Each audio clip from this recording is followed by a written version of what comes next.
জ্যোতি তিনজনে গ্রামের রাস্তা দিয়ে হাঁটছে।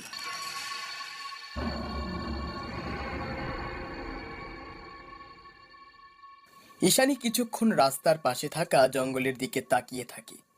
সে মনে মনে কিছু একটা যেন ভাবছে। রাকেশ, তুমি বলছো ওই বনের মধ্যে সত্যিই তাহলে জিনেদের হাত আছে?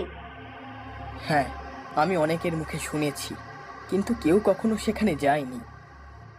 তবে আমরা যাব। আমাদের গ্রামে সত্যিই যদি এরকম কিছু থেকে থাকে তাহলে তো আমাদের তা খুঁজে বের করতে হবে। এ তো এক দারুণ অদ্ভুত জিনিস।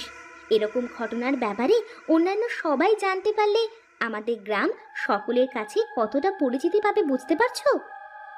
কথাটা তুমি নেহাত খারাপ বলনি, কিন্তু ছোটবেলা থেকে শুনেছি সেই হাটে নাকি আমাদের গ্রামের কেউ যায় না, কারণ ওই হাট জিনেরা বসায়।